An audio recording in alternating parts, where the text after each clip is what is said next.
in underdog, you're typically going to have to go a lot of these receivers that are also falling around 5 through 7, according to Fantasy Pros and your Yahoo drafts and all that. Because I tweeted out, like, I love Allen Robinson. And I said I was taking him in round 4 of every draft. People are like, why are you taking him in round 4? His ADP is 78. I'm just like, well, that's certainly not the case on underdog. I do love the Allen Robinson going to the Rams, though, and he's falling in that round 5 through 7 range on this Fantasy Pros ADP.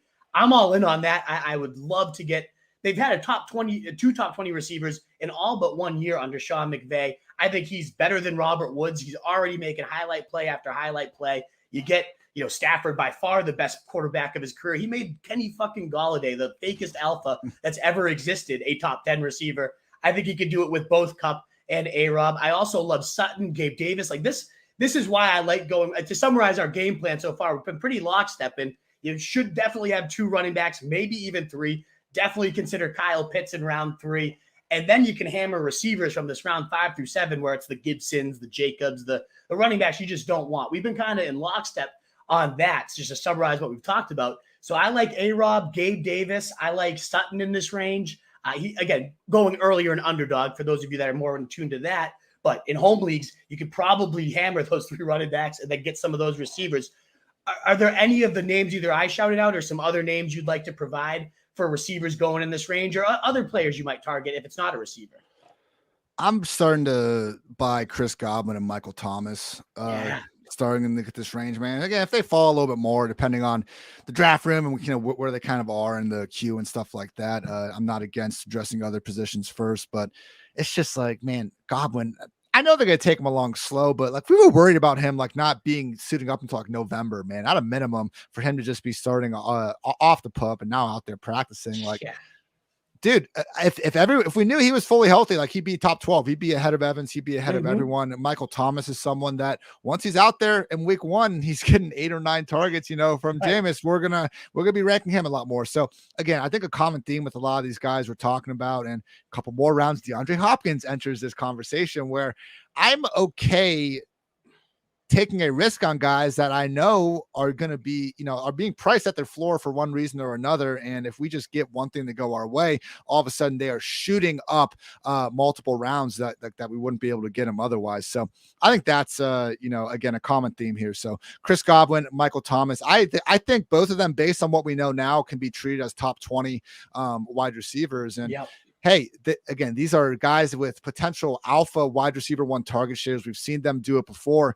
Don't be afraid to take them a little bit ahead of, just some of these more number 2 types that, again, still have ADPs that are higher because we were a lot more worried about these situations. But let's face it, in the last 10, 14 days, we've gotten fantastic news on both guys. I think those are great names to shout out. Love it. Like potential alphas. Another alpha I see in that range might be Brandon Cooks as well, or maybe even Amon-Ra St. Brown, 2 guys that could easily pace their team. It's just, we could go down a list. I really just like that tier of receivers. I have no problem if I have 3 guys from that tier as my wide receiver 1, 2, and 3, and my running backs and Pitts. Like that's fine with me. I don't need a top 12 guy. Of course, if I get a Jefferson or a Kupp early, I won't pass them up. But I really find myself gravitating towards this tier in general. Almost 30% target share for Cooks in his games with Davis Mills. They've been lasered in all preseason so far. He's been the player of camp. That's what everybody's saying. I mean, it might be tough not to be in fucking Houston, but still, it's just great potential alphas here. And Amon-Ra, what he did at the stretch run last year too. So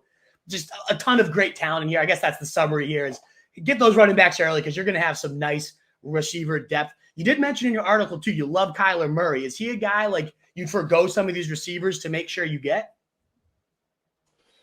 Sorry. Kyler Murray in rounds 5 or 6. That's exactly when I'm starting to look at quarterbacks because wide receivers, man, I love Amon-Ra, Godwin, Cooks and those guys, but you will start to see them gone at this point. And when it starts to become like, okay, do I want this, low end wide receiver 3, Devontae Smith or freaking Lamar Jackson or Kyler Murray? Yeah, that's when I want to pull the plug on these guys. So for me, Kyler Murray is like one of my highest owned quarterbacks over at Underdog just because I think there's a pretty clear big 6 quarterbacks. Now I would even include Hurts in there. So Allen, Mahomes, Herbert, Kyler, Lamar, and Jalen Hurts. But you just consistently see Kyler and, Jalen Hurts is almost like catching up to Kyler at this point. Both these guys are just readily available a lot of times at the beginning of round 6 even. So one of those situations where, hey, if you've already gotten Mark Andrews, feel free to just stack with Lamar. But in redraft, stacking isn't nearly as important as it is in best ball. So again, it's just about realizing, like, in these tiers, it's look, we all have Josh Allen ranked number 1, but why take Josh Allen in round 3 when you can get Kyler in round 6?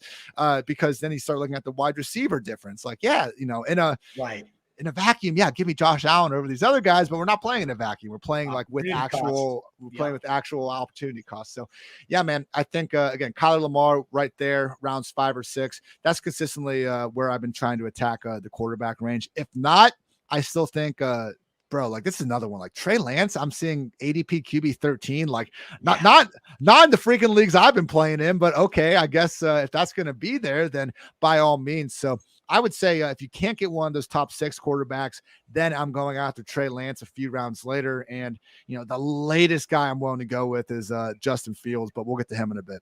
Absolutely, yeah. What is up, you fantasy wolf? Thanks so much for tuning in. If you haven't already, share your thoughts in the comments, check out some more videos, and join the newest Wolfpack by subscribing below.